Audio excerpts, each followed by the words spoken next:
They're like honeymooners. We just went live. Yeah. So I tweeted out the link. If you want, you can watch it, and there's a chat in case like 4 people show up.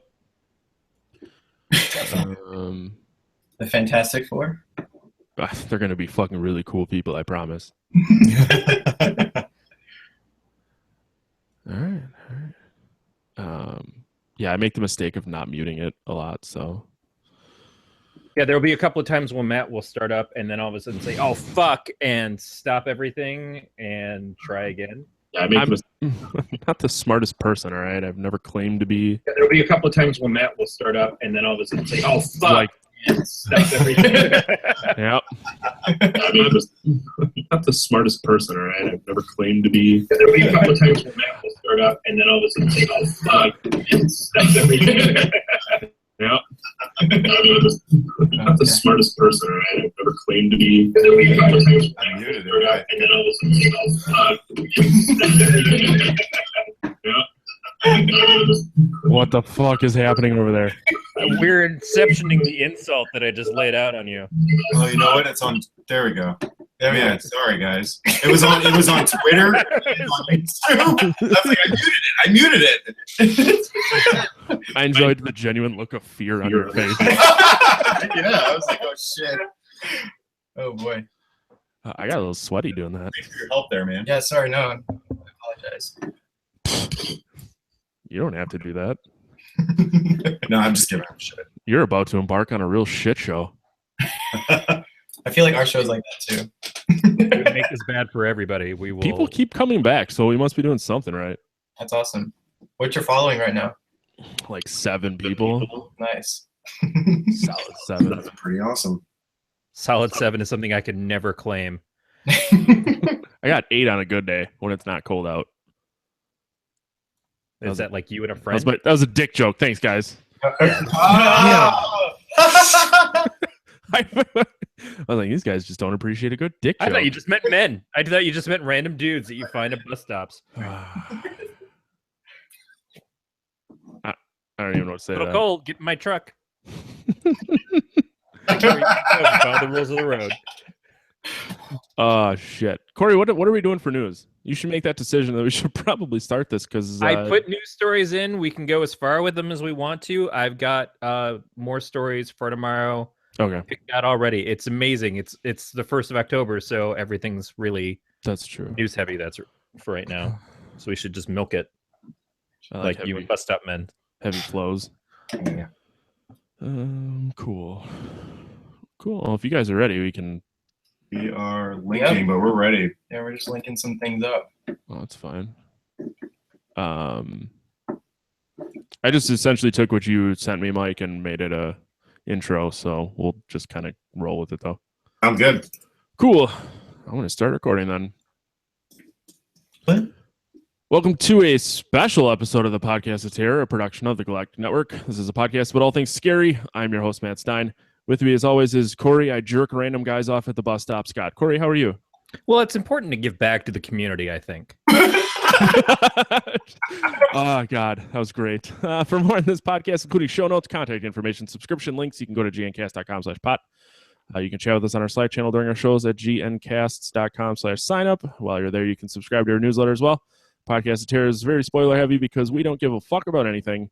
So if you haven't seen the topic, do that. This week it's Gremlins or whatever day this comes out because trying to make people fucking happy. So we're recording a fucking episode on a fucking Saturday night. Don't you sound chipper? Yeah. I would have been sitting at home. I might have been asleep by now, but also I swear a lot. Corey wants me to point that out. On this day, we are joined by the producer, creator, writer, and the producer/production designer for Karate Tortoise. We'll get into that a little bit later. But Karate Tortoise is a comedic series about an unimpressive tortoise and his damsel friend who battle a medley of unlikely supervillains for pizza. Sounds like my Saturday night. It's going to be starring Sarah Wharton, Angelica Reeve, and Gilbert Godfrey. And it parodies many franchises and characters from the 80s and 90s. currently seeking a crowdfunding via Seed and Spark. The link for the Seed and Spark will be in the show notes, so go over there and give these fuckers your money. Mike Diaz and Billy Hiller. Billy, congratulations on the new last name. I heard you recently picked it up.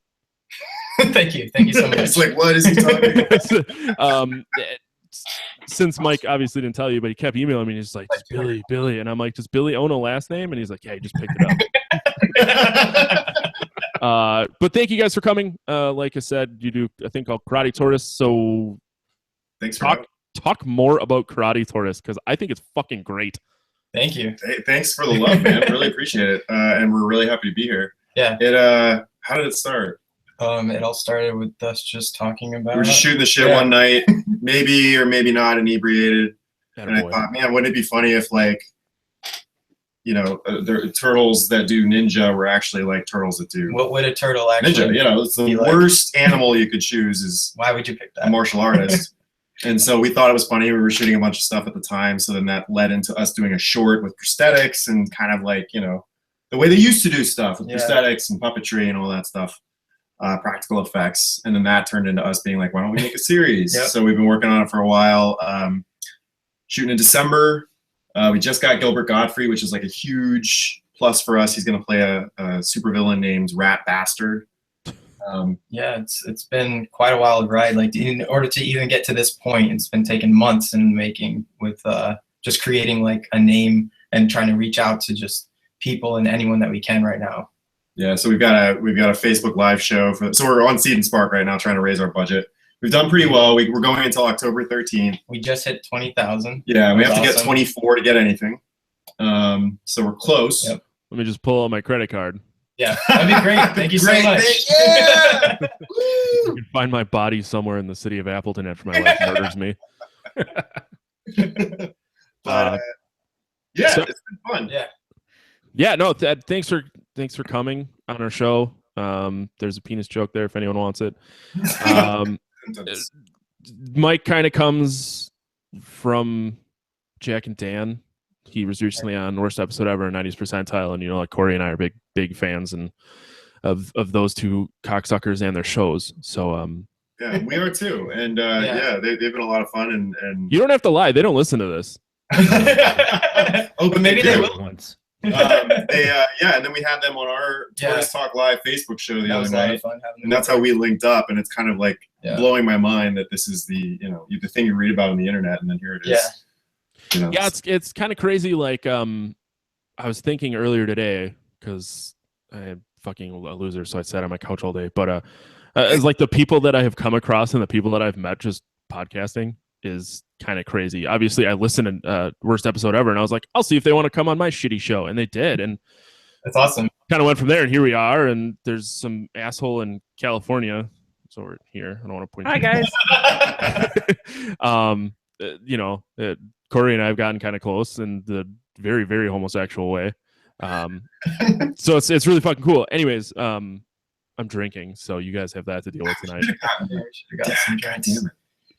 Just as somebody Billy, go get beers. Just as somebody who's watched the first, I don't know if it's just like the trailer / first episode of the show, but the costuming in this is better than some of the movies reviewed on this podcast in the last year that we've been doing it. The turtle costume is amazing, and the actor in it is just so great, because you get this giant creature that is supposed to be a karate expert, and then he just is always heavy breathing, like he's Fiverr that Donald Trump is talking about, sitting on his couch breaking all the rules. I just think it's brilliant. It's so funny. The girl that he rescues in this is really good as well. I liked your tribute to the Hamburglar. Just totally spoke to me. We were a little worried. We were like, are people going to get that this is supposed to be the Hamburglar? The costume is like identical. But he says a pizza tie. I assume you guys are roughly my age, right? Your early 30s? Yeah. Okay, Corey's like 74, so he's. I don't even know. You can't see his oxygen tank right now, but normally he's hitting the juice to stay awake. That's how I'm sitting tall. My point was, I'm sure that our age demographic is who you will get the most with because of shit like the Hamburglar and I don't know, just the ironic spin on Karate Tortoise. We grew up I with. mean, I was the kid in my high school that got an interaction in class. That too. Oh. We had a very handsome gym teacher. Jesus. No, I was the first person to find Teenage Mutant Ninja Turtle comics. In fact, somewhere probably on my desk is the issues where they taught you how to use the various weapons and how to do martial arts techniques. Like I had the original black and white shit, and I was bringing that stuff into school, and everybody at my school was like, "What the fuck are you? What is this? Ninja Turtles? It's the stupidest thing." And then a couple years later, everybody's like, "I'm doing the fucking ninja rap. This is amazing." And I'm like, "Yeah, you guys."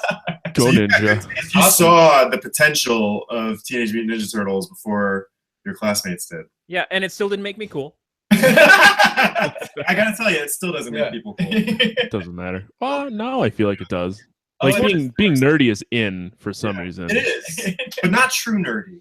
No, yeah, it's still the good-looking nerds. It's not. Yeah, it's the cool kids, the frat boys, if you will, that have decided to go nerd. You know? And it's like you're not really a nerd.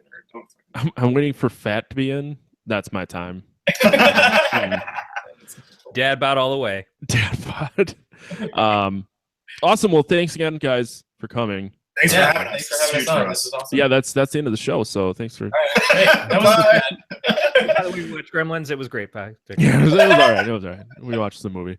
So yeah, Karate Tortoise. The link will be in the thingy dingy that we put out every week. I've been up since 4 a.m. and I'm drinking, so this is quickly going to be a car wreck. I just want to make sure that I'm getting this right because I've seen the episode of Friends. Is it karate or karate? The narrator says karate Yeah, in Mid-Atlantic English, so yeah. That's right. Technically, it's karate. Tortoise. Well, I'll just see myself out. Corey, you can take it from here. Fucking. Now you're not going to get your $24,000 because I said karate instead of karate. It's like, please tell me that if this happens, he's going to be using a machete. Probably do this all day. Let's do some shitty news, and then we'll get into the shitty movie, and then at the end we'll have some shitty chicken. All right. Nobody. Okay, Bueller. Stalling while it loads. That's what that was. Turbo Kid sequel will pick up directly after the first film. I didn't see the first Turbo Kid, and since Corey brought this, I assume he has. So, Corey. God damn, you need to see Turbo Kid. Turbo Kid is. I'm busy watching pornography. No, this is perfectly suited to what we're doing here because Turbo Kid is almost a tribute to the original Mad Max films. It's got that kind of feel of post-apocalyptic world, except it's a kid on a BMX bike going around fighting mutants and shit out in the wild. Where water is hard to find. They basically grind up people to make water. It's got Michael Ironside in it, who is a badass and should be the villain in pretty much everything.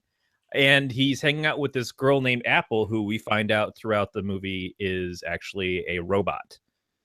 And it's excellent. It's on Netflix. I think it's been out for about 2 years, and they've just announced a sequel. And they also did a prequel music video featuring Apple, which talks about her story leading up to the first movie, including when she first comes walking onto the screen, she's carrying half of a basically mummified body on her back as a backpack. And it turns out in the video that it's her friend who dies, and she spends all this time trying to still get him better and take him around with her and stuff. It's kind of adorable. It stars a kid from Degrassi from a few years ago, but it's a really great take on this genre. Have you guys seen this? I've never seen it. No. That was a shitty story, Corey, because no one's fucking seen it besides you. But I'll check it. Bring up Starbucks again. That seemed to go over well when I was on the show a couple weeks ago. Hey, these big city folks might be into it. Starbucks is great. Go figure. I bet you guys are living that pumpkin spice life too, aren't you? I gotta tell you, it's too strong. It doesn't. I love I just like corn syrup like anybody, but I just do the black pumpkin coffee spice and that's it. tastes like it doesn't taste like anything that's edible. to me anymore. I liked it at like first. It's plastic? It tastes like chemicals. It tastes just like, doesn't taste like pumpkin spice or Starbucks pumpkin spice lattes or PSL. Starbucks you're white. latte. Okay. I honestly I love I have pumpkin beer here next to me. I love pumpkin beer. Pumpkin beer is great. But I've never had a pumpkin spice latte, and I plan to keep it that way. Yeah, Really? I wouldn't go that route. Yeah, I don't like Starbucks. I'm kind of a hipster when it comes to coffee beans. There's a place in Chicago that I actually order the beans from and just make it at home because I drink black. You know, like my coffee black, just like my metal. So, what's the purpose? What's the point of going to Starbucks to get black coffee when I can just make it at home? Yeah. Save $45 on a cup of coffee. Yeah. Whereas I like to start my day with what is essentially a milkshake with a little bit of coffee in it. So. I do prefer the Dunkin' Donuts over the Starbucks, though. Yeah, in California, we don't have Dunkin'. We do have local coffee shops that I prefer to use, but I put news in for Matt a couple weeks ago when I wasn't going to be on the show because he was traveling with some friends. I was fucking hammered. I don't know what it was. No, of course you don't. And you and your lovely friends, who I enjoyed the show very much. I think I'm the only one who's conscious of it. I'm scared to listen to it. Tore every story that I gave you to shit. I mean, just like it was basically just flinging fecal matter out of my earbuds into my face as I was listening along. Like, well, Corey, fuck you for bringing us that one. And by the way, Starbucks is shit. And you keep coming back. Yeah, they do. But they did a Starbucks. There's a secret menu flavor of Starbucks that's supposed to taste like Count Chocula. Really? Which I thought, neat. You know, that would be fine. And it's not like you can't go to other coffee houses and get that if you just say, hey, pump it full of this. And then when you go inside after you've blown that dude, you can ask them to make you the same coffee drink. Well, you got to drink the Count Chocula coffee to get the taste of semen out of your mouth. Or just have something switched around and yeah. What? You could jizz into your Count Chocula cereal. I'm just saying that you should watch Turbo Kid. It's a very cute film. I didn't even know that. Yeah, we're still talking about Turbo Kid, by the way. I told you it was going to be a rough one. The next news story we have is The Purge will become a TV series, which I'm actually really excited about. I like the Purge movies. I don't know what you guys... Do you know? I haven't seen them. I know about it, but I haven't. You know, he knows about it. Yeah. Why are you guys even here? I don't know. If you're not familiar with what The Purge is, it's now the first and I haven't seen the third one yet, but the first and the second one really don't have a ton to do with each other, other than the general outline is that for one day a year for 12 hours, everything is legal.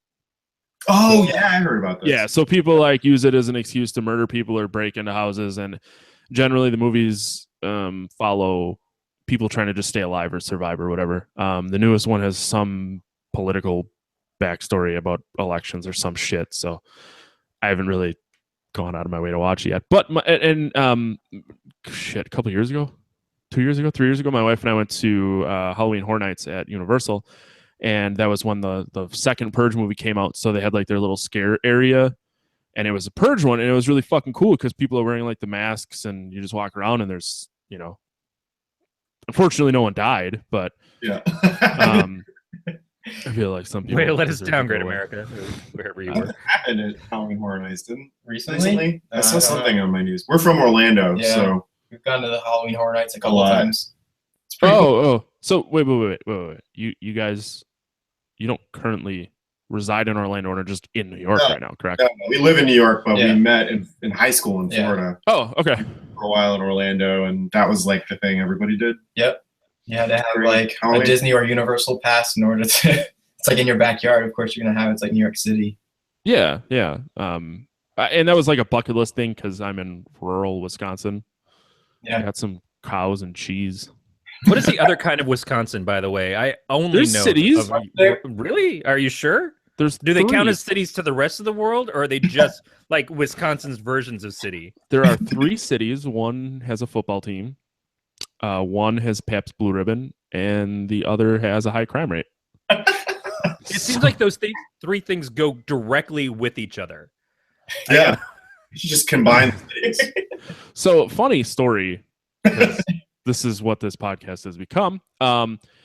It's last week Thursday, I believe it was. I went and saw. I took in a musical experience in Madison the company I work for has an office in Madison too, so I can just go work out of that office and then go to concerts and get paid for it. But kind of sweet. Nice. Yeah. So I went to a concert and we were leaving, and the drummer from one of the bands was like standing outside, and he was like packing his shit up or whatever. And I was like, oh, let's just go talk to him real quick. We walk over there, and he looks kind of weirded out. I said, don't worry, like we're not gonna hurt you. He goes, yeah, it's kind of like two big white dudes walking up to me, and I said, in this town, just throw them a PBR and they'll run away.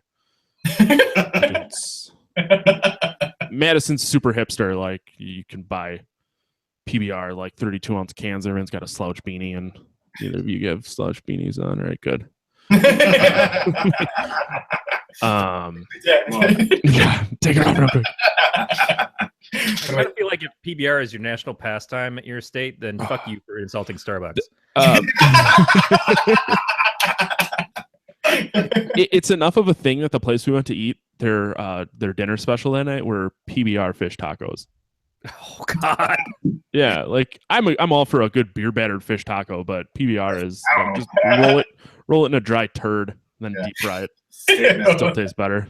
It's kind of food where a 5-second rule isn't even in consideration anymore. No, it's like it's not going to get worse. Well, I learned something. I didn't know PBR came from Wisconsin, so there we go. God damn it! I didn't know. I'm just kidding. I had no idea. Yeah, now I'll spread the word because everybody's saying it comes from Brooklyn. Actually, I can't tell you if you're wrong. Hang on. I mean, I can't imagine now hearing it and thinking PBR comes from a place where people wear cheese on their heads. Yeah, no, I got it. Totally makes sense. Fuck you, Corey. You come from a state that doesn't have water.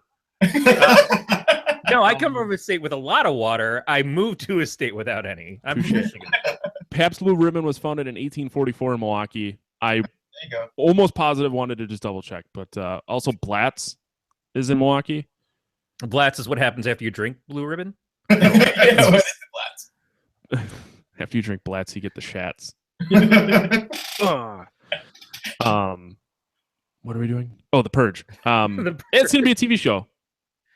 Awesome. Yeah, it sounds like it's going to be a 10-hour series, which is probably perfect for stretching out something that you can't do in a film to a fuller story, but still get so that it's not going to take fucking forever like some of these shows do. You'll get a whole story in a roundabout way of one and done. I kind of like that, although I don't, because if it's really good, it sucks that it ends. But if it sucks, then it's good that it's over. Way to cover your bits. That's perfect. That's like I love you and I hate you at the same fucking time. So let's get married and divorced at once. I don't want to upset anyone by the things that I say in this podcast. We've already been called fat hipsters once. Repeated so many times that it's going to go on my card. It's definitely, good. Yeah. I'm going to get us business cards that say America's first fat hipsters podcasting out of their bedrooms. That's branding. I really wish we could have been the first. Whatever. At least I own my house, bitch. She's not listening. The next story we have is Sydney's 10th annual horror and sci-fi film festival first programming wave. Corey, what the fuck? Why do you bring news stories where the titles don't make sense? It's basically talking about the fact that there is going to be a 10th annual horror and sci-fi film festival in Sydney, Australia. It's listing some of the films that are going to be a part of it. It's running from November through December, November 24th through December 4th. And, we like horror films. We like some of the people on this network, sci-fi people, which Matt is not a fan of, but other people are. Like sci-fi films. And I don't dislike sci-fi films. I hate Doctor Who. Well, yeah. Although there's some really good horror episodes of Doctor Who. Doctor Who is a communist. I said it. I have no evidence to back that statement. Just Daryl. It's a listing of some of the stuff. It's always nice to see new creators coming out. Short films are usually, they can be hit or miss. It's kind of like the creepypasta stuff. Some of it's great. Some of it's like, who the fuck put this here? I just thought that it was kind of nice. And if anybody has the ability to go to Sydney anytime soon, maybe plan your trip accordingly so you can see some of these flicks. Yeah, I'm curious. I don't know if anyone listens to this in Sydney. I could look, but I'm lazy. So if you live in Sydney and you listen to this, let us know, and then tell us if you go to this film festival. Now, a question for you guys, since you're clearly film media makers. I don't know what do you call yourselves? Because it's a short series. Filmmakers. Okay. So how do you guys feel about film fests in general? I think I have mixed feelings. When I went into film school, it was sort of, as a kid that grew up in the 90s, it was like film festivals, the Kevin Smiths that take their indie film and then get picked up at Sundance. And they've changed a lot. I mean, you've got like film festivals everywhere for every community, in every community, And you have like online festivals going on like all over the place now, which I think is pretty exciting to get like content all over, like just being able to see it anywhere. But I feel like there's just like such an abundance of content and film festivals, and it's a good way to get your work out there, but I don't know that it's necessarily going to propel you to a different tier in your career. So I think it's a great thing to like sort of market. I don't know. I don't know that there's a huge value to it anymore, especially with the internet, with all the platforms that are out there. It's kind of better to just get your stuff out there and let it be there, depending on what you make, I mean, I feel like it's kind of across the board, like all media that uses the internet as a medium, there's fucking too much. Like, I play in a shitty band. There's everyone and their mother can put their music on the internet, and it's really hard to get noticed if that's what you're going for. The same thing with film, same thing with podcasts. So like, I don't know, it's fucking weird. Like, how do you make yourself stand out? Going back to Corey because I love it so much. Corey, shut up! Okay. Yeah, we're gonna go back in time because I kind of forgot to ask this question, but like, I guess the progression of how you got from being drunk, coming up with the name, to getting Gilbert Gottfried.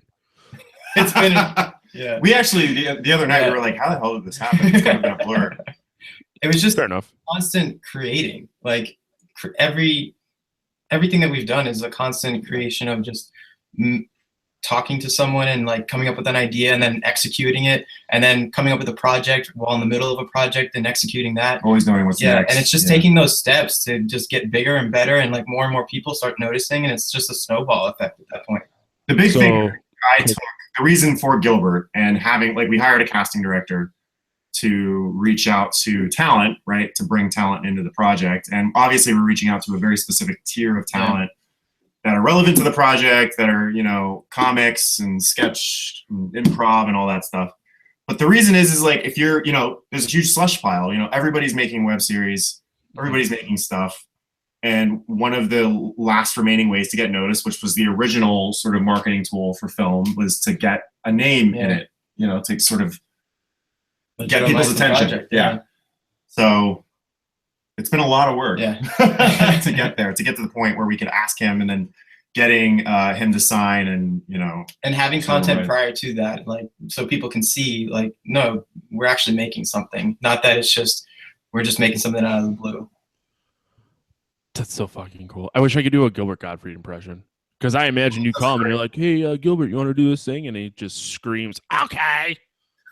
Do your Gilbert impression. He did an amazing Gilbert impression the other night. Not Billy. He's just making fun of me because I did. Okay, we do everything in the basement, and like I wanted to be very quiet about it because our roommates were sleeping upstairs. So you can't really do a Gilbert impression being quiet. Nope. So it's introspective Godfrey. A terrible, like, I'm so embarrassed. He's so embarrassed. But now, like, no, I don't want to do it.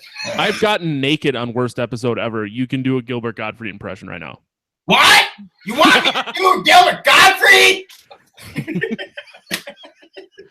Wow, my butt clenched up on that. This that was entire night has now been worth it. You can't do that. Oh, no, I can't do that on set. Absolutely not. So yeah, there's a film festival in Sydney, Australia for the 10th year in a row. Sorry. Oh God, I don't know why people still listen to this, Corey. Must be your boyish good looks. Whatever. The last news story we have is, and I think this is hilarious. John Carpenter explains why he disliked Rob Zombie's Halloween remake. Oh, I saw that. I didn't. know. I meant to read it. Yeah. Do you want me to read it to you right now, Mike? Yeah. Do you want like a sexy voice or just my normal voice? Sexy voice. Yeah. Your normal voice is your sexy voice. God Don't damn talk yourself down. Corey, I'm trying to sop him and drop him real quick, all right? He lied about me. He said that I was very cold to him when he told me that I was going to make Halloween. Wait. Not Gilbert Godfrey, your sexy voice. That was my sexy voice. This is why I never get any. Basically, What's His Nuts was really mean to Rob Zombie. Even though John Carpenter was like, hey, by all means, it's now do with it as you please. And Rob Zombie was a prick about it, which doesn't surprise me at all. Carpenter basically said, this is yours now, don't worry about me. And he was incredibly supportive. And then Carpenter said, why that piece of shit lied, I don't know. He had no reason to. Why did he do it? So frankly, that would color my response to the film. If I take that away, I did not. I thought that he took away from the mystique of the story by explaining too much about Michael Myers. He doesn't care about that. He's supposed to be a force of nature. He's supposed to be almost supernatural, and he was too big. It wasn't normal. Wow. I almost kind of liked that, but I could see why the person who came up with it would be pissed. Like, how would you feel if someone fucking ruined karate tortoise? I would be like, why would you take our satire of a satire and bastardize it? I don't know. It must be really surreal to be in that place and sort of watch your baby get, transformed and bastardized. But I think that's the point, is that John Carpenter had a really good attitude about the fact that they were going to remake this, and he encouraged Zombie to make it his own, to go ahead and because Carpenter himself didn't want sequels. He didn't want it to be something that was going to be continuously about Michael Myers. He liked Halloween 3 Season of the Witch, which was a completely different story, and that's what he kind of wanted the series to become. So to say to Rob, go ahead and do something different, do something that's kind of out there and is your own thing, and then Rob makes what is closer to just a straight up remake, except expanding stuff that in Carpenter's mind didn't really need to be expanded, that didn't paint it in any better of a light, is kind of disappointing. I have seen that Carpenter has said since this that he and Rob talked and they buried the hatchet. And I don't mean if that means the next time we see Rob Zombie's got a hatchet in his ass, but it does at least lend to the idea that I don't think Rob ever meant to be disrespectful to John. I don't think I've heard he's a prick and he's a vegan, so I don't like him. Well, that automatically the two go hand in hand. Very weak, shaky hands because they don't eat meat. I eat my meat sandwiches with meat for buns. There's this one time when I first moved to New York, I was at work and I went outside for a cigarette break, and there's this theater next door, and this guy comes out and he just looks like a bum basically, and he's smoking a cigarette, and he's inching towards me, and I'm just pretending I don't notice that he's coming closer, and he just starts carrying on small talk with me, and I'm giving him one word answers, leave me the fuck alone, man, I'm just trying to take a fucking smoke break, leave me alone. And I noticed these people staring at the guy and staring at us, people that I work with, they're all out there having their smoke breaks and staring, and then he goes inside the theater, and this guy that I worked with came up, he's like, what did he say to you? And I was like, I don't know, he's just talking about the weather. He was like, that was Rob Zombie, man. I was like, what? A friend of mine's dad was in Vietnam. I think he was in Vietnam. I don't know. I know Seth listens to this, so I'm sure he'll correct me. But his dad calls him Ron Zombie. Fucking Gary. He also calls Fazoli's Ferrulis. So yeah. The story goes they were driving by a Fazoli's once, and Gary said, "You think Ferrulis has a shitter?" True story. So yeah, John Carpenter is upset with Rob Zombie. Thus concludes our news portion of the story. All right. Put a fine point on it. Yeah, God, Corey, do you want how many bets do you want to make that these guys get done with this and we just fucking wasted our Saturday night? We could have been out on the corner smoking cigarettes, talking to Ron Zombie, and we fucking just did this. Drinking Starbucks. Drinking Starbucks and smoking cigarettes with Ron Zombie. pumpkin spice latte with our beanies. Yeah. So it's always really funny to like listen to you guys. Well, Mike, sorry, Billy, this is the first time we've met, but oh, Billy. There it is. I was waiting for it. You fucking told him? I didn't. Oh, okay. It just happens a lot. It's just a common reaction that Billy has for men. There was a moment in time when I was 18 to decide, am I going to go by Bill or keep Billy? My best friend's name is Billy. I had nothing wrong with it. I just didn't. And I thought if I got rid of the Billy, no one would go, "Oh, Billy," anymore. Get rid of it. You've made your bed, now lie in it. Yep. What was I talking about? Corey, back me up the here. Movie. This week we are reviewing the movie Gremlins from 1984. Which I should point out that it's kind of funny because when we had Jack and Dan on, we did Gremlins too. Nice. Yeah. Okay. I expected a little more. I did not ask Jack what he did. So this is completely. We just talked like, hey, what do you want to do? We had a couple movies up and Gremlins. Yeah. We also we're gonna do a serial style podcast, 13 episodes roughly, with Jack and Dan outlining how we feel Gremlins 3, Gremlins in Space and Nazis Germany should be produced and filmed. So prepare for 13 hours of Gremlins 3, Nazis in Space and Nazi Germany. Corey's wife actually drew a Hitler gremlin for Jack. Oh, that's awesome. Yeah, that's a true story. So the movie Gremlins, we watched it. Kind of a Christmas movie. Not really a Christmas movie. It's so a Christmas movie, though. I mean, it tries to follow a lot of tropes of Christmas films, especially towards the beginning. It keeps inserting footage of other Christmas movies during the film. What? When you're watching it, they show them watching Christmas films to kind of place this. Now, I haven't seen Gremlins probably since the 80s, but one of the things I noticed is that this movie is one of those, like today, we've got so much content that is just pop culture references all through it. Your Ready Player Ones. It's just so much of like, oh, I'm going to bring this up and I'm going to reference this and I'm going to reference this thing over here. I didn't realize how much of that was done in a film in the 80s, but that's exactly what this was. It's like everything there. And it's a lot of in-jokes about Spielberg stuff. Yeah. There's a big billboard, like the Indiana Jones billboard. We were like, whoa. Yeah. Yeah. And bunch of ET references. Yeah. It's funny because we're at a precursor. Corey Feldman's in this, but it's the year before Goonies comes out. So we can't make Goonies references, but I can see that this is like the practice for that. Also, the town that this takes place in is the same set that they used for Back to the Future. So as you're looking around, it's got that kind of familiarity. So it's weird because it's this perfect storm of like it's coming before other things that it's not able to reference, but it's still sort of referencing them.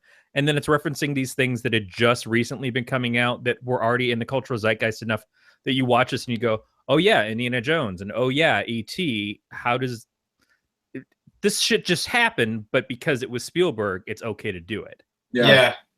You know, and the other thing, we watched it today because I haven't seen it in God knows how long, and I think that in my head it was just sort of this B movie, little low budget piece of shit movie, but it's a huge, very indicative of the era. And then I forgot that Spielberg produced it, and that it was I had no idea that it was actually. I thought that we were referencing something really like gory and silly and stupid, and it's actually this huge. As a kid, I just like remember just being terrified over it, and I just thought, okay, well, let's rewatch it. And when we rewatched it, it was like it wasn't that. You were a little scared. Yeah, there were moments where I was scared. I'm not gonna lie.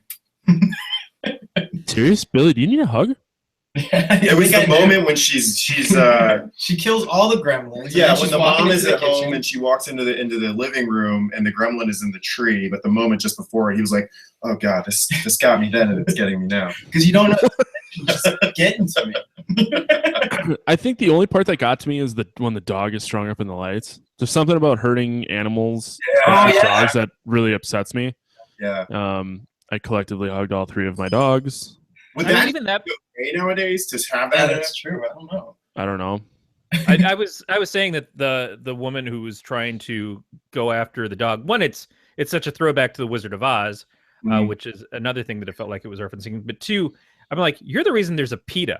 It's and all this like I will do worse things to your dog than they ever do if I will kill your dog. take it and put it to sleep. Yeah, I'm like, holy shit, bitch. Oh yeah, back then they thought dogs were didn't feel things. Yeah, like this was, and it's like I just realized. I think that was the biggest thing. The whole play with the dog and like this woman wanting to torture the dog and tying the dog up. That was the most shocking part of the movie. I was like, wow, the taste has changed, and I don't think that this would fly in a mainstream movie. Yeah.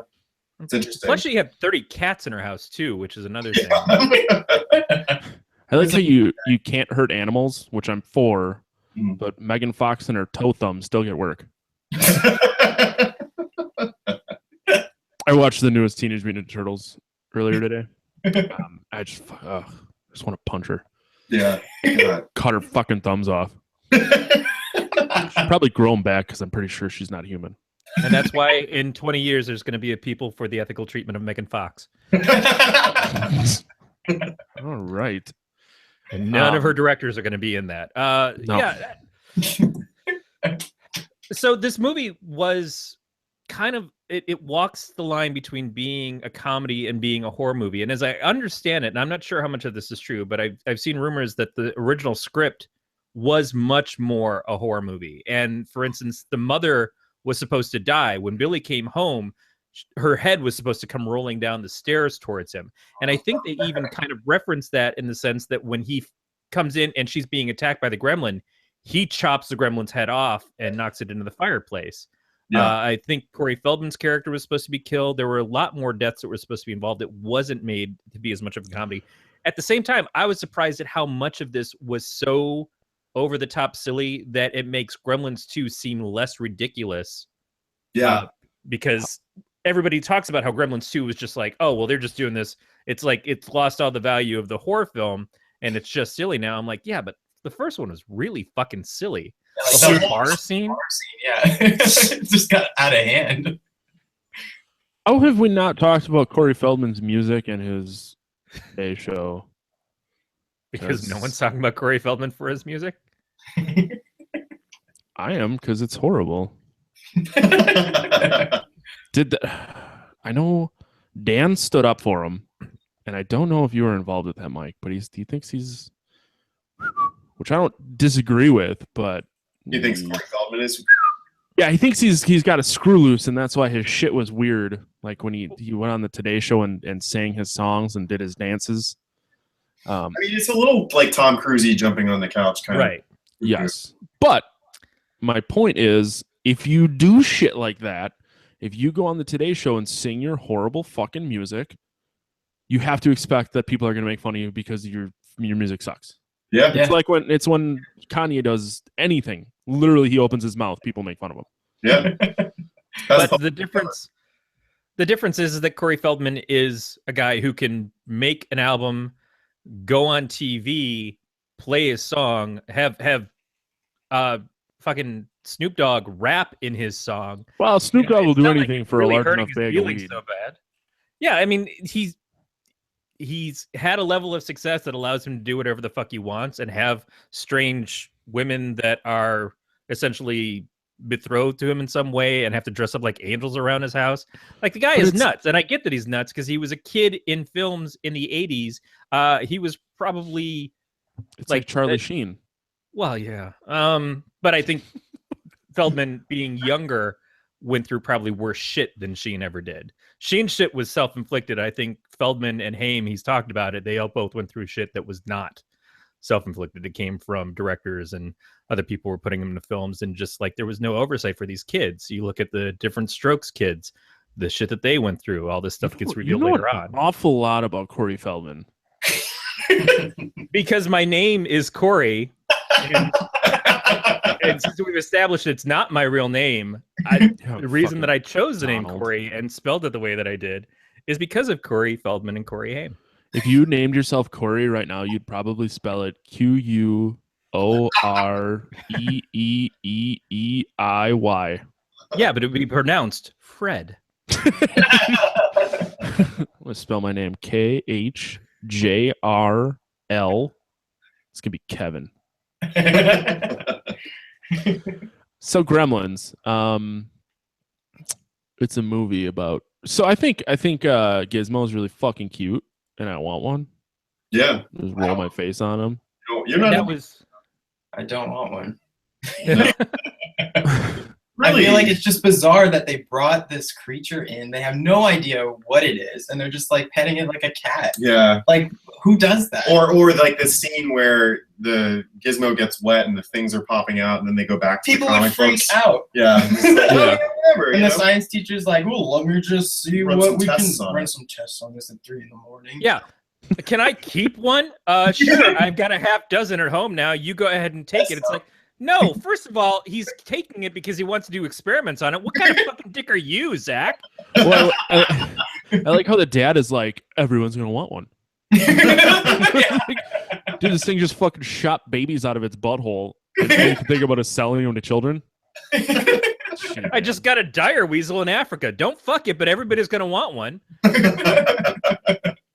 Yeah, talk about worst dad ever, this guy. It's pretty bad. Tell to them, and then he goes off, and he's like not a very good, kind of a death of the salesman thing going on there. He's on the road, and that's the interesting story. Is this fucking wacko guy going around selling these awful family's inventions? just like putting up with all the shitty inventions, like testing them all out. Like, that's fine. We'll It's drink the the saddest coffee. thing ever. It's molasses. It's fine. Yeah, in a lot of ways, I think the dad is the more interesting part of the movie, and him reacting to the Gremlins would have been more interesting. One, because the whole point of Gremlins is the fact that they tear up things, they make things not work. They were in history, they were said to tear up planes and stuff in the war. That's why we associated them with Nazi Germany for the threequel. So having a guy who makes inventions and having Gremlins suddenly appear that make inventions not work is, to me, far more intriguing than what they do. They just send this guy off with shit that doesn't work and put him on the road somewhere. And he's hardly involved in the movie. Yeah. And everybody else is like, oh, it's Gremlins. It's Gremlins. It's like, no, the dude who should say Gremlins is the guy who's not there. Yeah. Also, it was really weird that they go with kind of a noirish opening and closing with the voiceover that's straight out of Blade Runner. Yeah. I'm just not exactly sure what that was supposed to achieve. It's like, well, I'm going to set the groundwork. Different movies happening. And yeah. Some like sort of studio fight over how much the dad is going to be in this, and then they met in the middle somehow. I don't know. It just doesn't really. That's what doesn't fit. Everything with the family and the Gremlins feels like one movie, but the bookends there felt like it was at one point some different version. You know, I don't know.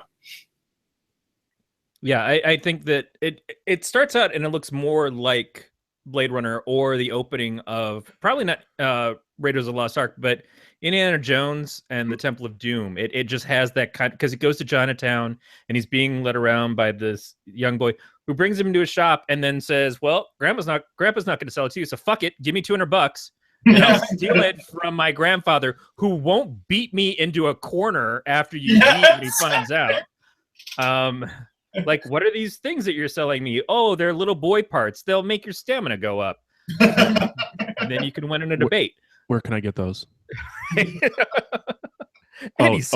fake? Okay. Sorry. Right. So it's a really weird thing. Some of the choices made are like the introduction of the Judge Reinhold character, who's just kind of a smarmy dude who works with Zach and Phoebe Cates in their bank. Yeah. But does anything ever happen to him? I must have blinked out. He just like his head's gonna explode, and then nothing happens. Fucking A. Huge missed opportunity to kill that douchebag. And the two cops who are like laughing and drunk on Christmas Eve, of like, no fucking Gremlins. Then they go out and they see people getting murdered. They watch the guy who's their friend who dresses up as Santa Claus every year, and they're just like, roll up the window and let's drive off. Crash into another car, make that thing explode. No payoff for them. No payoff. Yeah, it's a lot of interesting missed opportunities, I think, throughout the movie. Awkward silence. It's only favorite kind. I can't tell when the awkward silences start and the delay. Yeah. Oh, yeah.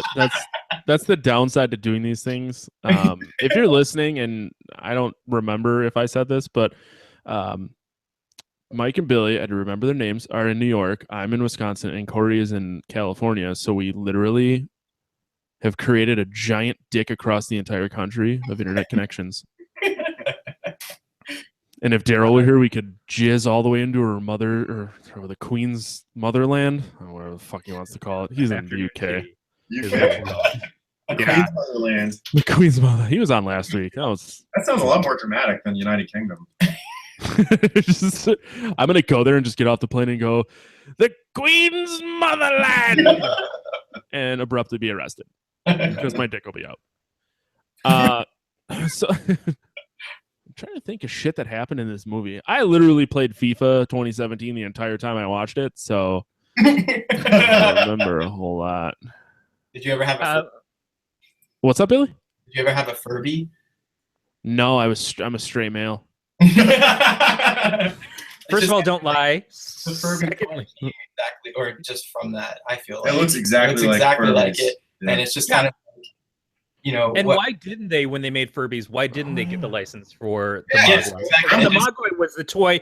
Seriously, it was said in the fucking movie, but it's absolutely true. Everybody would want one. Yeah. And how they didn't market the shit out of that. Afterwards. Maybe there was maybe Furby couldn't. Maybe they tried and they couldn't. Like someone was trying, because you can buy a Gizmo doll, I guess. So maybe Furbies wanted to and they couldn't, or someone wouldn't sell them the rights. But yeah, I totally There must agree. be some sort of licensing story because it's uncanny. It's the same character. It does the same thing that the ears and the big bulbous eyes and the beak. And everyone had one. Yeah. Everyone did have one. I mean, in the 80s, we had that movement where everybody was hanging baby on board signs on their cars, but the other thing was the Garfields that were hanging in the windows. Yeah. I could totally see Mogwais hanging in windows, or if you had a really shitty car, getting one that looks like the Gremlins Spike. Yeah. That would be perfect. The marketing in this was like there. You knew it was going to happen, and it just didn't. It didn't take off in that way. And maybe because it was too scary for young kids that they didn't get it out. But I think that realistically, every young kid wound up seeing it anyways and loved it and wanted those things. Yeah, I remember watching it as a little kid and didn't find it. Yeah, I don't think that I hated it. Yeah? Yeah. Watching it back, I was like, I know this is the podcast of terror, and then we watched it, and I was like, well, this isn't terror. Great, we picked a movie. It's just a comedy. I remember it being. No, we're at some point, as mentioned. I don't know when this is actually coming out, but we're either doing Idle Hands next week or we did it last week, depending on however this gets released. But we've done like Shaun of the Dead. Gremlins 2 is not a horror movie, so Gremlins 2 is a lot further away than this one is. We are literally a joke. We're not like weird about movies. Dude, that's not scary at all. Dude, they picked Toy Story. Why did they do that? I don't think this movie was scary, but it's still classified as a horror movie. But it was trying to be somewhat scary. It was. I could film myself in a mirror naked for 5 minutes. That's a fucking horror movie. So some of the people who just showed up in this randomly, William Shallert, who was a very famous guy, he played the dad on Petty Duke. That's what I know him best from. Shows up in an uncredited role. Oh god damn it! Steven Spielberg himself plays a part. They got Robbie the Robot to show up at the Invention Convention, which I thought, again, I would much rather be watching this movie about an inventor who's going to conventions where other inventions are happening than that's the movie that needs to Gremlins 4 or 5, and the Gremlins just following the dad. him around. Yeah. Chuck Jones, the famous animator, shows up in this as Mr. Jones in the Bank for no reason whatsoever, but fucking cool because Chuck Jones. A lot of like weird little spots as we see the town get kind of tore apart, but we don't see a lot of destruction. We know that it's happening, but we kind of like it happens, we get the aftermath, and then just the total disbelief. And in no way ever is it ever communicated to anybody else. By the way, light hurts them. Do something with that. Have people who could drive through the town and just scream it. It's a small fucking town. Yeah. Turn on all your fucking headlights. Yeah. Nope. One tiny flaw that don't spray it with water. Yeah. And what fucking store do you have to turn all the lights on from the breaker box? That pissed me off. I was like, this is ridiculous. They were like, okay, so why doesn't she just turn the light? I could just see them having an argument about the flaw with that scene. I guess the same store that would sell a remote control car that can be driven from inside the remote control car. And also small enough being. Guns, chainsaws. Yeah. It's a toy everything store, you need to kill gremlins. Yeah. Right. Yeah. You don't see a lot of the town, and I realized that, like you said, that it's the same street in Back to the Future. That it's that one lot at Warner Brothers where they use that build. The building where the bank has been used. I think it's used as the diner and Shameless, and like they just keep reusing this one street over and over again. Although it looks like they added the Burger King specifically for it. Yeah, probably. Yeah, no dress. Yeah, exactly. You think KFC's still open? Like today? Come on. A, it's from old school. B, fuck all three of you. It's like, well, it's fairly early. Yeah, I like how everyone's like, I think so. I'll take one of those bowls, man. Those things are great. I make those shits at home. Yeah. All right, sorry. You guys were having a serious conversation before I busted in like an asshole. I mean, depending on your definition of serious. But how about Burger King, man? You guys are having a more serious conversation than me asking about food. What about Burger King? Have you had the Cheeto chicken fries yet? No, I haven't. Okay. Cheeto chicken fries. I prefer McDonald's. I had the one time I ate 40 mac and cheese Cheeto stuffed things. Those were not good. Those are pretty good. One time at McDonald's I had 40 chicken McNuggets. I think I'm gonna try for 50.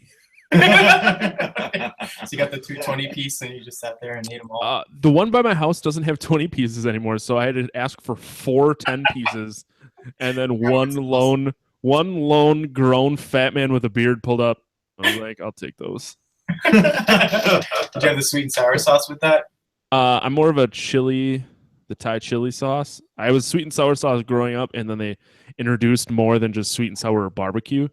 Uh-huh. Sweet and sour sauce is choice, but Thai chili is where it's at. All right. So what's weird is I just decided to. What's weird is that you're stopping our conversation about chicken McNuggets. Yeah, I know. Fuck you. Right now. So they have that blatant Burger King moment in the film, and I was looking to see if maybe there was some toys that were put out in a Happy Meal from Burger King based off the movie. No, they did a promotion through Hardee's, and it came with record albums. Whoever was handling the merchandising of this movie was an idiot. Have you ever seen the Key and Peele skit about Gremlins 2? No. Yes. Oh, God, yes. Yeah, I feel like that's what happened, and then all of the ideas just out the window. Yeah. And here we're going to put it a little flasher gremlin. Why? I don't know. Fuck it. He's just going to show his non-dick to Phoebe Cates, which is just what Judge Reinhold did in Fast Times at Ridgemont High the year before. So... Goddamn, Phoebe Cates is in this. Goddamn, Phoebe Cates. Goddamn. That's all I'm going to say. Goddamn, Phoebe Cates. Corey, your boner's showing. Please put your boner Somebody away. send the video to Phoebe Cates. What is Phoebe? Where are they now? These guys make those moving pictures. They might know her. No, she hasn't done any work since like 2001. I think the last thing she did before that was Princess Caribou or whatever, and then or Parabou. But then she sort of disappeared. Her. Did one thing. She's beautiful. She's married to Kevin Kline, so she's got a good life going. But I'd tongue plow her stink ditch.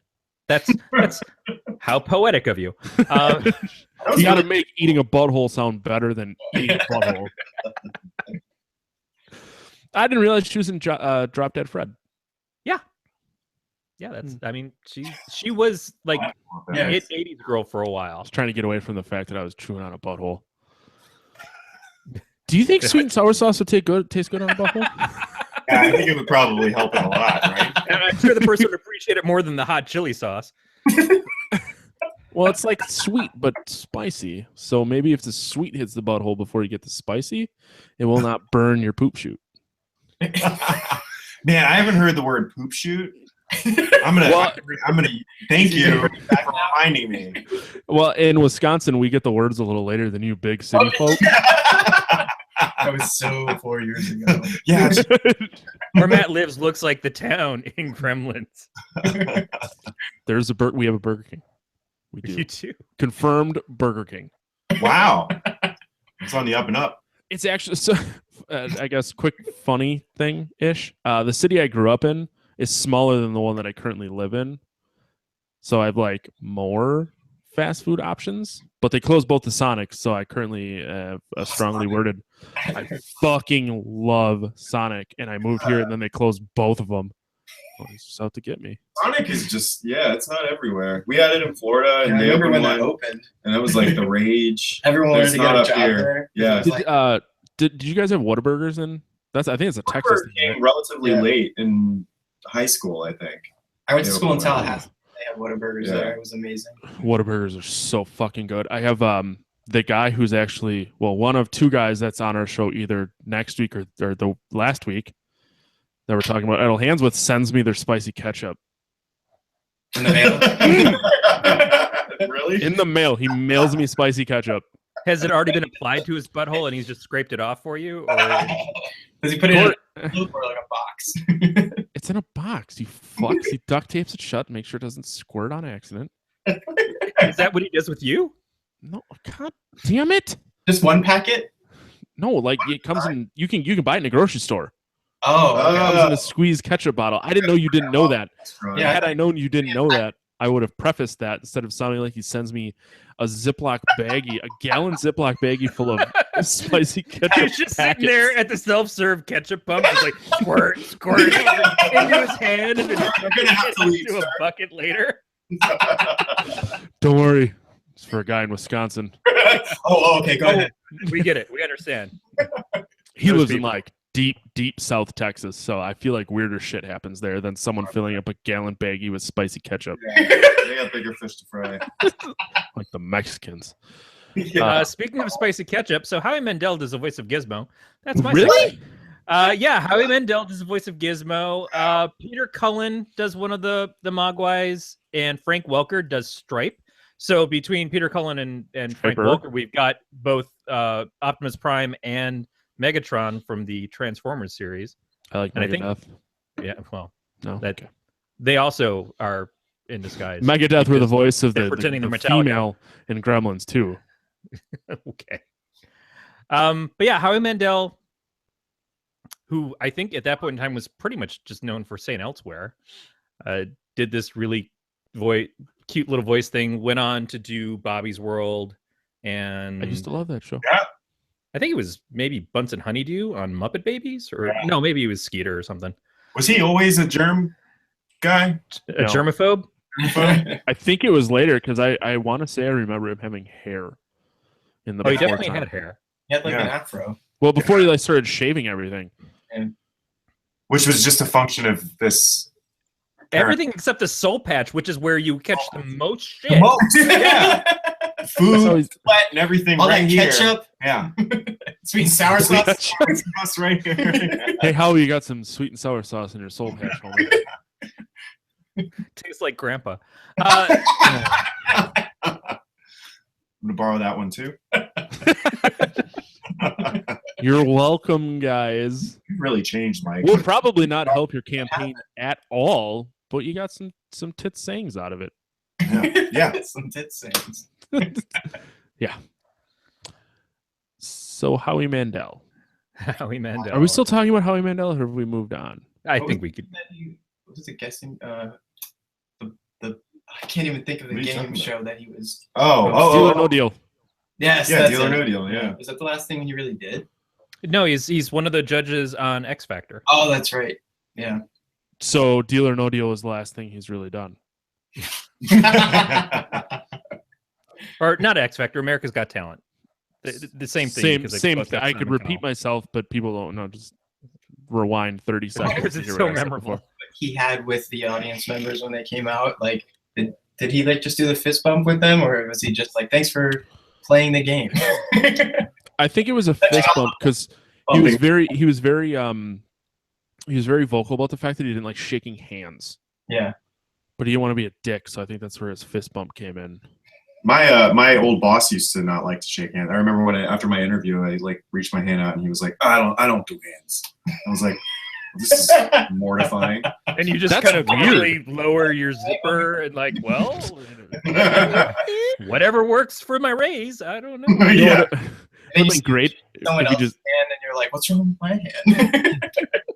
I would have preferred if you just like put on a glove to shake your hand. Just like, no, I'll touch you. Dirty Orlandian. So what do you do for reels work? I freelance in TV and film. God, you guys have such cool lives. I'm a project manager for a construction company. Or an engineer. That's like a real job. Yeah. Project manager. Engineer, yeah. Makes crane. Stick with engineer, project manager. You get no respect. Set up around the city. That's awesome. It's cool. Yeah, I just like to live vicariously through you big city folk. Making our karate tortoises. Hey, karate tortoise? Okay. Yes, sir. Why do I have to say it right if you won't even say it right? It's your fucking thing. Corey, what were we talking about? Zach Galligan did this movie and then got to do the sequel, and that's, I think, the closest he ever got to actual stardom or being well known, because he's done a lot of shit films since. And Zach Galligan, if you're listening, Gremlins 3, Gremlins in Space in Nazi Germany. Call me. Gremlins 3, according to different sources, they say that Chris Columbus is actually actively working on the script since he wrote the first one, and Joe Dante is back on board supposedly to direct it, but we'll see. That's the kind of shit that just like stays in development forever, and then someone says, "Really, we have Gremlins 3 on the docket somewhere? Why? I don't know." Hey, it's better than some of that shit that they have coming out. Yeah. As I quickly Google shit that's coming out so I can make fun of it. Is that your shit that's coming out? we should do that. Shit that's coming. WebMD. Oh, did you just say WebMD? I have cancer. I went to WebMD's main page. It just says you have cancer. WebMD, I have shit that's coming out. WebMD answers, you have cancer and stop licking buttholes. With sweet sour sauce. I got the butthole cancer from eating too many buttholes. There's a website called Upcoming Horror Movies that I usually go to on the occasion, and they'll have like movies that are in developmental hell, and it's always like the third sequel of the 18th reincarnation of some garbage movie, like Killer Tomatoes. Oh man, I used to like that cartoon as a child. Yeah, I did too. So I don't know. That's even stupider. What are you guys doing later? You want to like hang out or something? Yeah, we'll meet halfway. I'll meet you in Ohio, where everyone wants to kill themselves. So I didn't even think about this until just now. The pupil stage, as they kept calling it in the movie, which I don't think that's right. Shouldn't it be Yeah, exactly. I don't know what they were saying, but when the gremlins are changing from Mogwai-esque to the actual gremlin form, straight out of Alien. Yeah, absolutely. Those eggs. Yeah, the eggs with the fog coming out of it. They're somehow bioluminescent. There's light. Definitely Alien. And I don't know that I remember it taking so long for it to happen, the change in the second one, because the first one, it's like overnight and they're all up. They started in the bedroom and they wind up going in the attic, and it takes a long form of like, okay, and the next day, Mom, can you come up here? Why does it look like you just skeeted all over your pets? What is this? Son, I think you should stop jerking off. Like, we buy you socks for a reason. It's just... Oh. Again, it's just like, why are they in the house at this point? Like, get us out of there. The whole time we were watching, we were like, get out of the house.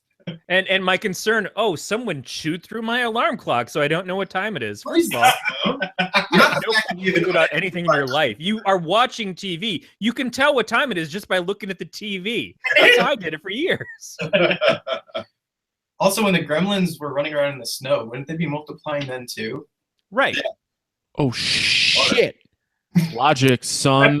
just totally dismantled the whole thing. I can't take it. I'm going to sleep. I can't handle it. Worst movie ever made. I mean, in the second movie, they make reference to a lot of these things, like don't feed them after midnight.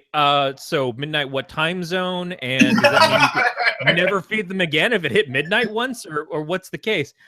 There's a lot of things that they know are ridiculous, and they come back and they kind of make fun of it a little bit after. But it's like, yeah, they're running around through winter. There's a lot of liquid everywhere. It's just like up on the roof, pop, pop, pop. You know, just like it's really weird. I also noticed this was kind of bothering me, but like you'll have, and I guess this is just budget reasons, but you'll have one gremlin that like is obviously Stripe is super expressive and like looks not realistic, but it's a good puppet. It's a good looking puppet. Yeah. And then you got the ones with like the plastic faces that look like socks, kind of. And they didn't do a very good job of like mixing it up so that you know kept the. And their size was inconsistent because it seems like at some points they're about maybe at best a foot tall, and then at other points they're large enough to hold a full size chainsaw or a full size gun to make the gun look small. Or he found a miniature gun. I guess at the same story you find the miniature car that you can drive in. I can't watch movies with you anymore, Corey. You just break them for me. Corey Scott ruining shit on the internet for 1 year.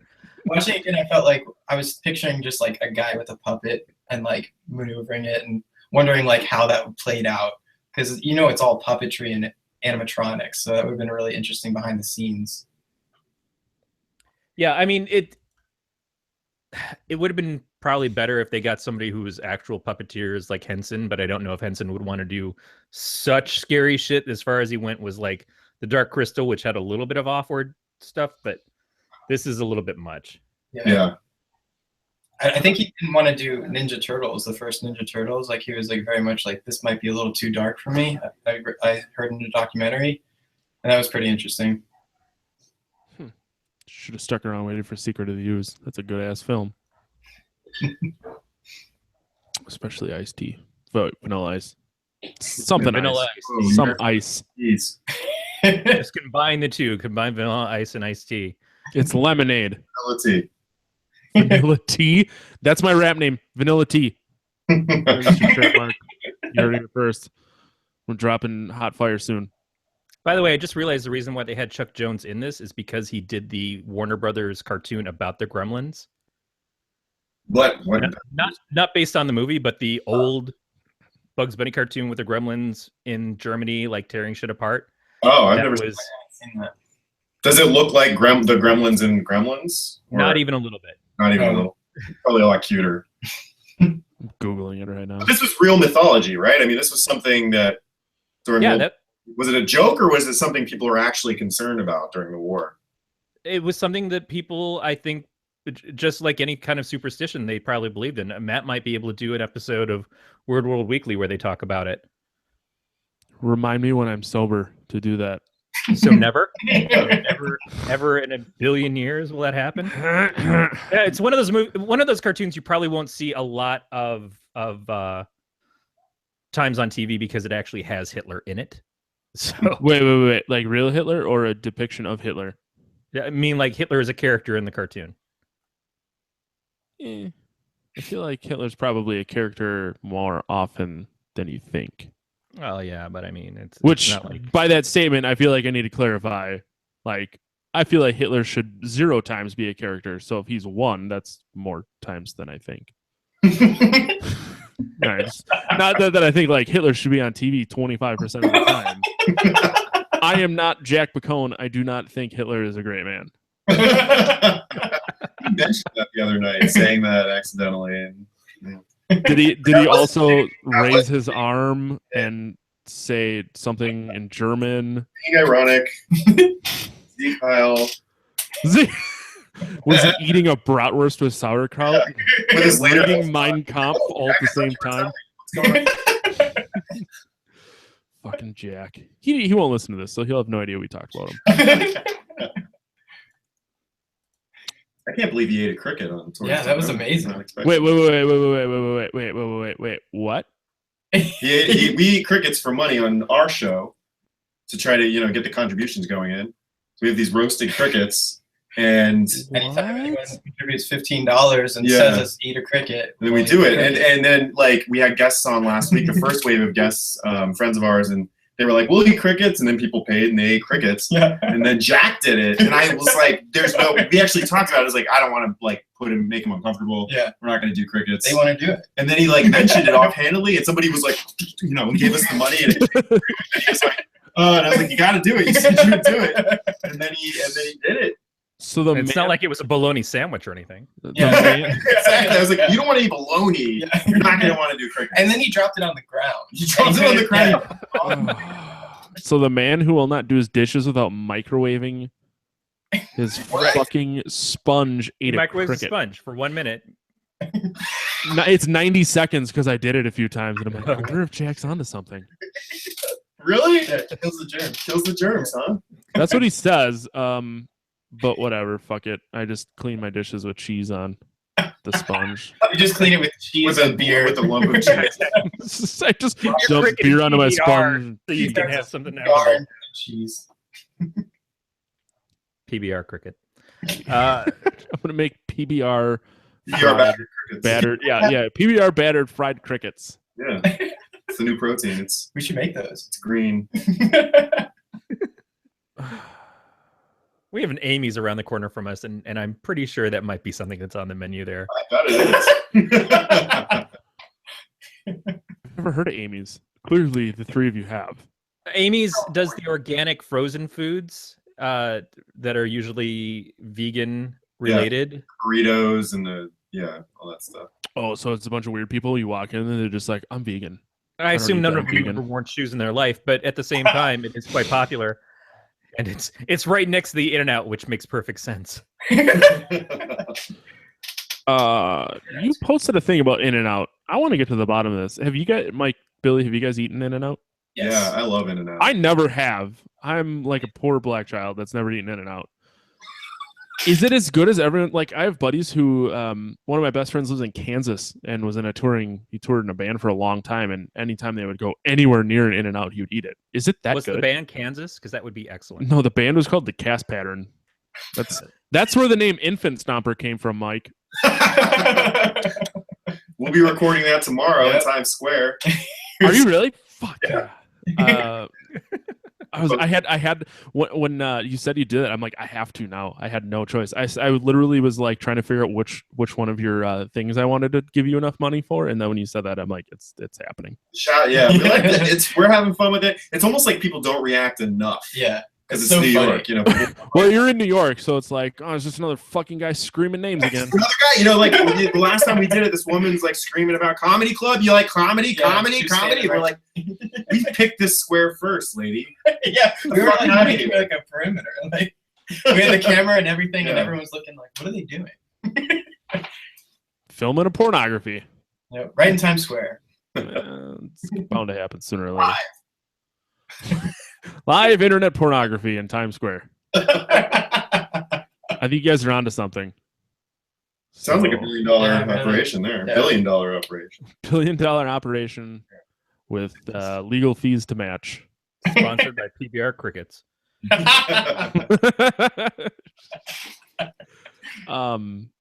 Where are we in this movie even? Corey keeps talking about the movie. I'm off on a different planet. Brought to you by alcohol. We do get a finality of the film. The evil. I don't know what happens exactly. Like they go into the movie theater and they turn up the gas and don't inhale, but it's going to take us 20 minutes to run out of here for some reason. All the gremlins run after them and they block the door with one lone piece of like driftwood. And so there's they're not strong. 3,000 gremlins coming at the door. They took a car apart in 3 seconds. They can't take the fucking hinges off the door. But she's holding the door herself, screaming at Billy. Billy's like, oh, hold on. I'll get this one thing. Drop it here loosely. It's not braced against anything except snow. So the ground is wet. There's nothing but great traction there. And then they run off. The place finally explodes, and then Spike, because he had a sugar fit happening, went across the street to get treats. or Yum Yums, as they keep calling it. I thought that was a little bit of a weird sex reference. And and then they have the final fight where Gizmo finally does something in the goddamn movie for once, and it's just to knock a shade open in the ceiling. He does something the entire movie. It's called being adorable. Yeah, fucking Adorbs, if you will. Hashtag cutest puppy ever. Hashtag get hashtag Gremlins. Hashtag. So I feel like if Gremlins were remade right now, when the dad finds it, it'd be like, oh, hashtag cutest puppy ever. Hashtag adorbs. I gotta Twitter this shit. This is gonna be This big. is the cutest puppy I've ever seen. Everyone's gonna want one. Spread it on the Exactly. He would just Instagram the Mogwai. It would be we should work with Gremlins 3. We should also work on an app and do a virtual pet like a Tamagotchi. Yeah, that would be perfect. And yeah, it seems like it has to happen. Tamagotchis. We're selling them on our I noticed. Where the fuck did you find them? There's like you can search this. You can scour the internet to find Tamagotchis. eBay. We ordered some, and we were like, "This is what I remember." I was like, "How this?" So I feel like this is a really good time for you to talk about the things that you can purchase on your Seed and Spark. Since you kind of already are. We've got the thing we're actually the most excited about is the comic book. We've got a whole original comic book, which is an offshoot of one of the characters, so it's in the universe, and we're like finishing that up. At least you've been doing all that. I've been doing the color for it. Yeah. We have an amazing artist working for us or with us, Brett Zebarth. He's awesome. He's doing all like the illustrations and just helping us out with like graphics and all the concept art, and then this whole comic book, which is cool. So that'll be done soon. And then you can get postcards from the characters. I Just Want to Scream, which is by far the most popular. Yeah, everyone's like, we go out and scream your name or whatever you want us to say. And we have like temporary tattoos of the Karate Tortoise. Yeah. Slap bracelets is another fun one. Coloring book. Yeah. With Karate Tortoise characters. Balancing birds. I don't know if you remember this from the 90s. These little birds that you can balance on your finger. Oh, yeah. Wisconsin, maybe it hasn't gotten there yet. Yeah. They came in all sizes. There were the big ones, the little ones, And the Tamagotchis, of course. And yeah, it's just a lot of just fun stuff. We've really created like an event as opposed to just being like, hey, just help us out and we'll give you credit. Yeah. Right? As a producer, associate producer or something like that. And it's just, people are responding really well to just the perks that we have. Slap bracelets. Yep. You guys are up to $20,000 and $30. I can only assume that the $30 is because you're on our podcast right now. Yeah. And I want to say, you're leaving the Pogs money on the table right now. Why don't you guys make a Karate Tortoise slammer? Yeah. I would buy that. Yeah. We do have action figures as well. Karate Tortoise action figures. That we actually are making. Wait. Do they look shitty? I mean, do they look homemade like the one in the picture, or is it a real one? It's just like one in the picture. That's one of the characters that we have in the series. That's Marvin's manatee. And so way to be a fucker, Matt. Yeah, they look just like the one in the picture. Yeah, this is the Karate Tortoise. He's wearing. It's actually awesome. That is actually really cool. Corey. Sorry, I said it was cool after the fact. Because everyone loves action figures. I do. My wife doesn't. Mine are in boxes in a storage unit, but that's a different conversation. Brandon Raymond is suggesting Karate Tortoise Beanie Baby. Oh yeah. Shit. Yeah. Great. Cancel.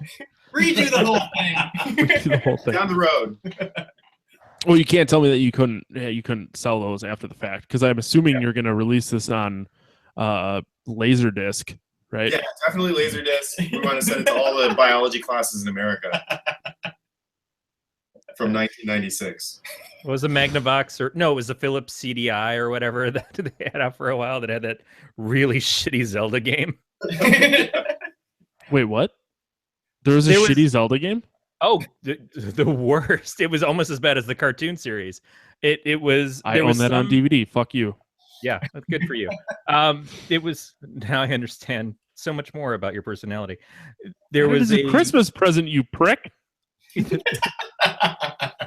This was like a DVD player, except it used CDs. So it was a really low quality video, and it was sort of interactive because it would jump around on chapters when you'd use the remote. It was a fake game controller, and it was some sort of Zelda type game that was based on the actual Legend of Zelda games themselves, but just horrifically wrong, just messed up in every way. That was a shitty story. I'm sorry. Yeah, I know. Thank you for making me go further into it. I wanted like actual backstory on this Legend of Zelda shitty game. Legend of Zelda shit game. Okay, so Miyamoto had a member of the family that's no longer with us because he chopped him up because of this fucking game. There you go. That's happening. What? I don't know. Shut up. Why did you murder Link? How come when I Google Legend of Zelda shit game, there's a picture of Link with a turd and it says you found the piece of shit? We should get out of here before I find something really dark. Yeah, okay. Usually by this point in time, especially before we've asked you to go back into your contact info and talk about your shit, we would have asked you to review the movie. We would have asked you for rankings based off of rewatchability, story, and scariness. So let's try to do that now. Yeah, just listen to what Corey says at this point, not me. So if you guys were to rank Gremlins, no, they have to. That's part of coming here. You have to rank the movie. I don't know. We can kind of like just tune out. 3 ranking scale. So the first ranking would be based on rewatchability. You can choose anything from 0 to 5. 5 being best, right? Yes. Yes. 5 is Matt is actively licking your butthole with whatever secret sauce you choose. I think I'm really good at it. 3. I think a 3 is fair. It was fun watching it. I wouldn't say it's amazing or like. I liked rewatching it as like an adult. Yeah, so the rewatchability is like, would you watch this again? Did you enjoy it enough to see it a second time? Is there stuff that you didn't catch that you feel like you need to go back and look at now? Pretty dense. I would say I'd say 3. I think 3 for rewatchability. Not 5. Pretty dense is actually the nicest compliment we've ever gotten on this podcast. Matt, rewatchability. 2.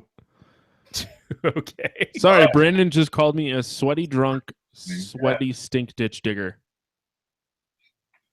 Yep. So Brandon and Matt have met. Rewatchability, I would give it a 3. I would say that it's something that I'm perfectly okay watching again. It was nice to revisit it. Surprisingly, I've seen Gremlins 2 more than I've seen Gremlins, which is just weird. I don't know why it doesn't get more replay on TV these days. Yeah. That is a really valid point because I don't think I've ever come across it on TV. Yeah, when you consider the fact that Back to the Future has gotten so much replay the last few years that you would think that the team that was a part of that, they would try to play their other stuff where they worked on things too. And I just can't imagine why this one isn't. All right, guys, story 0 through 5. Story. Yeah, 3. Well, you guys are so like, 3.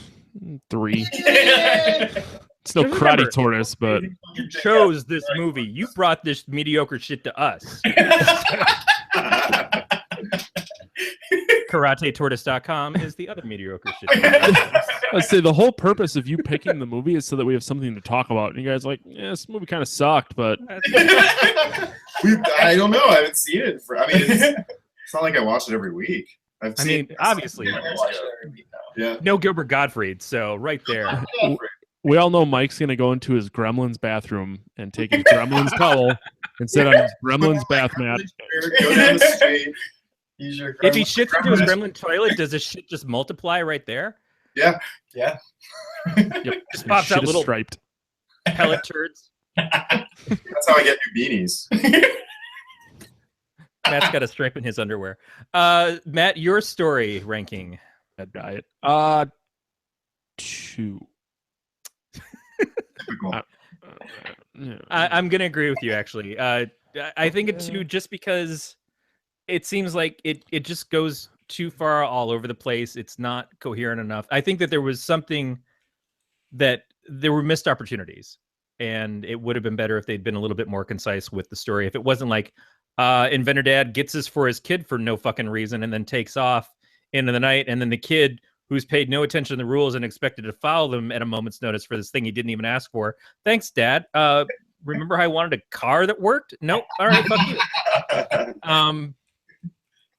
It's okay. It's perfectly okay. It sets a better precedent for sequels. Gremlins 3 coming soon, starring Gilbert Gottfried as Hitler. Jack Picone as Hitler. Jack Picone impersonating Gilbert Gottfried as Hitler. In Lederhosen. So like a normal Saturday for Jack. All right, and finally, scariness, 0 to 5. I would say 0. I'd say a 2. Just because of that one scene? Yeah, because of that one scene, yeah. Your butthole went whoop, whoop. I'd be up all night. I'm going to say a 0. My butthole did not go whoop, whoop. But you got all butthurt about the dog. That didn't scare me. That just upset me. It's just tender. Scariness, I'll give it a 2. I think that the Gremlins themselves, when they start actually murdering people, there's potential for some scares there, and certainly they look good and creepy. When he melted at the end, that was just great. That was a beautiful visual. Mm-hmm. Apparently, Ashley in the chat said that the FYE in the mall still has the 3-foot gremlin with the shades. Mind you, they live in Maine, which is further back in time than Wisconsin. Where gremlins are actually represented as lobsters. Yeah, they only have lobsters and Stephen King there. How many kids going to the mall know what that even is? Yeah. What is this weird? Is this Dobby? That's a stupid looking Dobby. Gremlins 4. Gremlins versus Harry Potter. Yes. Now you're cooking. Somebody tweet at J.K. Rowling. Give her a better book idea. She can't hear you behind all of her Harry Potter money. Actually, I guess I shouldn't say that. We had the Harry Potter person tweet. Yeah, that's true. Retweeted us this week. Oh shit! They're gonna listen to this and be like, "Fuck those karate tortoise assholes." I'm sorry, Just Harry remember, Potter. Much like Corey Feldman, J.K. Rowling, a little above any kind of damage that we can do with our insults. I don't know. I feel like we could bring him down if we really wanted to. It's still a woman. She is a woman. Are we talking about the same person? I don't think so. Okay. I was talking about Corey Feldman. Oh, okay. You were talking about J.K. LOL Rowling. No, I'm talking about Corey Feldman having J.K. Rowling as one of his angels that sings back up in his band. I just want to talk about Corey Feldman as J.K. Rowling. Oh. In a Lifetime short. Broadway. Somebody would have to teach him how to read. Holy shit. That was fucking raw. I guess when he just pays someone $20 to read this to me. He just brings someone to a restaurant. Just read me this menu. $20. Read me the menu. If you are a representation for Corey Feldman or anybody else who would just want to talk some shit, you can contact us by leaving us a voicemail at 805-328-3966. That's 805-328-3966.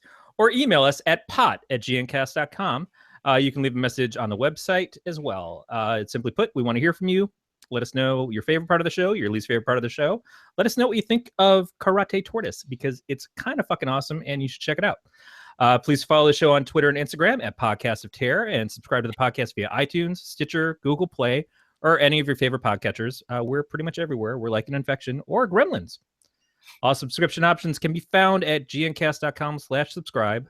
Finally, you can join us on our Facebook page under Galactic Network. Guys, we want to thank you again for being on the show. Tell us more about where we can find you. You can talk about this project. You can talk about your own personal Twitter if you want anybody to follow you there. Whatever you want. It's your time. We have everything under our production company name, which is The Spooked Horse. So you can find us on Facebook. We do a live show called Tortoise Talk every night at 9 p.m. Eastern Standard Time. So follow us on Twitter at The Spooked Horse. Follow us on Instagram at The Spooked Horse. We've got a Seed and Spark crowdfunding campaign right now. We're trying to get to 30,000. We're at 20 right now. And it goes until October 13th. So, and our hashtag Karate Tortoise is all over the place as well. Yeah. And as far as the campaign goes on Seed and Spark, if you find us there, just look us up. If you can't contribute, you can follow us. That's free, and we have to get 1,000 followers by October 13th. We're just over 700 right now. Yeah, we're really there. We need 1,000 in order to be considered for this TV development deal through Seed and Spark. So, if you like tortoise stuff and you like sort of Adult Swim kind of humor and nostalgic humor, then we got some fun incentives on Seed and Spark for you to check out. It's a lot of fun. That's true. I didn't even consider it, but this is perfect for Adult Swim. Yeah, it is just wonderfully bizarre and creative enough to go right in there. Well, they came out with World Peace. I don't know if any of you have watched it yet. No. Okay, $1 million stream World Peace. It's like what I would assume would be their next step after Tim and Eric not being a show anymore. Gotcha. Okay. I have to check that out. Yeah, I think the first season just ended, but it was World Peace. Pretty good. I'm happy that it exists because Tim and Eric really doesn't exist anymore. Right. There's a huge void. There's a void for uncomfortable comedy. Douche. Yeah. Did you say something about a douche? There's a big douche. Sorry, I'm drunk on water. Should have got beer. I warned you when we first started talking about this. I thought I was like, I gotta get a bunch of liquor so that we're ready for the show, and then I forgot. Well, there's not enough liquor to ever be ready for this show. Matt keeps trying. Liquor in the rear. You'll just have to come back and get drunk later. We'd be happy to. Wow, you don't have to lie to me. I know that once Karate Tortoise takes off, we're just we're a skid mark in your old underwear. But if it doesn't take off, if you guys fail miserably, that's where we find our guests for the podcast. When you're at your lowest, that's when we come knocking. That's when you see only one set of footprints because we're carrying you. Thanks, guys. It's really warm. Nice. I don't want to carry them. Not with my back. Matt, where can people find you on the internet? You can find me on Twitter and Instagram at Matt the Lifeguard. And you can find comics that I've helped either make or support with Levi Krause at donutscomics.com. We have to kill another minute and 22 seconds so that Mike can say that his episode was longer than Dan's and Jack's. He already tells everybody that his stuff is longer than Dan and Jack's. That's not really something that, I'm pretty sure that they're not packing a lot of heat, so. Oh. What? But yeah. All that shrinkage from being in a hot room all the time with their mixer. Wow. I did listen to your Amityville horror podcast talk, and it was funny because I just driven by that house actually. It's for sale. I was trying to talk my wife into buying it. They changed the windows. So they changed the address too. Did they really? I didn't know that. Yeah, so it's not. I don't know. It's not stocked. Technically the same horror house. I'm Googling. But yeah, people drive by and slow down. That doesn't surprise me. Sure, too. Ugh, that's creepy. Imagine my wife and I watched the latest Amityville movie, the Amityville Terror, which is the 14th Amityville movie. And like it's so far away from the original, like there's witches and stuff, and that's why the house is haunted, and the blood sacrifice to keep the house happy. Yeah, the house is $850,000 if you want to buy it. That bullshit gets 14 movies, and Gremlins has only had 2. Fucking Joe Dante, you call us. We are ready. We're prepared to take your Gremlins to the next level. We will hit Amityville numbers. Easy. That's probably the most excited I've ever heard Corey get about something. Maybe Gremlins 4 can take place in that house. Yeah. Oh, Amityville versus Gremlins. We're here. Why don't we shoot Karate Tortoise? We should do that. Yeah. Total collaboration. Yeah. Wow. Karate Tortoise versus Gremlins. Yeah. We've successfully passed Dan's episode, so at any point, if at any point you guys want to stop, we can stop. We can keep talking too. I don't care about anything. I'm a nihilist. We've got to prepare for we got to prepare our crickets for the night. Yeah, if you are watching this, there's Tortoise Talk in math, an hour and 18 minutes. Yeah. An hour and 18 minutes on our Spooked Horse, the Spooked Horse fan page on Facebook. Yeah, on Facebook. I'm gonna have to watch that. Why don't you guys Periscope it? Because I love just yelling boobs at people. Periscope it tonight too. Yeah. Oh, you are Periscoping it tonight? Yeah, this is our first time. I've been saying it for weeks, and Billy's like, yeah. And then he tried Periscope, and he was like, this is amazing. I've Periscoped like one thing in my life. Did you get any followers or views? I did. When my band was in the studio, I Periscoped drum tracking and like. It was just his mother saying, "We're so disappointed in you." Damn it, Corey! Let me have one fucking moment. Spooked Horse. I assume it's the Spooked Horse on Periscope. God damn. We haven't made that account yet. We're gonna do it now. Oh my God, you two! I know. But if you follow their Facebook and like their Facebook page, you'll see the link there. Exactly. Thank you. But in an hour and 17 minutes, there's a very good chance I'll forget what I was doing. We'll email you. Will you though? Yeah, we will. An hour and 17 minutes, Matt is just going to be laying on the floor in his own vomit, just like Periscoping. Why don't you love me, Mom? Be on the couch with all my dogs. Be like, these dogs love me. Somebody loves me. Oh God, you guys really brought up a lot of repressed memories.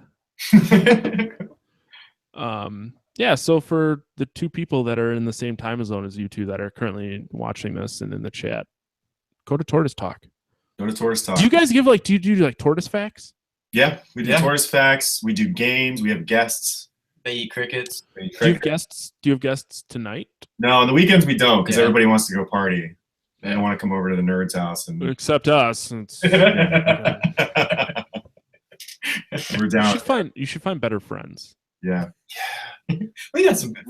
We had all four of our friends. Don't defend them. They're not going to listen to this. This is really your place to make fun of them. Our friends and followers are great. Yeah, they're great. Oh no, our followers are great too, but my friends suck. His friends are not our followers. No, they're not. They're two very different. We don't like you groups. that much. Although I shouldn't say that. I think Nate, who's on Rounds of Breakdowns with me, who did the Amityville horror episode, he does listen to this. He's a very good friend of mine. That's good. Monster cock too. Monster Just cock. a huge dick. No. He has a giant dong. Yeah. Like you should have it as a villain on your yeah. series at some They point. call it the bitch splitter. Like it stretches from Wisconsin to California. Maybe. That's what we're actually using right now. We're not using fiber optic cables. We're using dick. We're using Nathan's dick right now for this connection. By the time we get it here, we just wrap it up in an organic burrito roll and sell it at Amy's. Wow.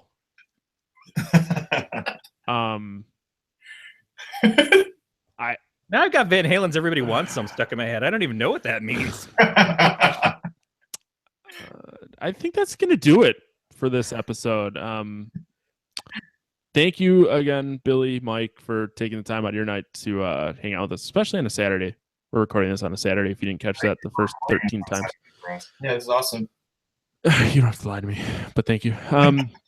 Make sure you check out Karate Tortes. Follow these guys on Twitter, Instagram, Periscope whenever they make their fucking account.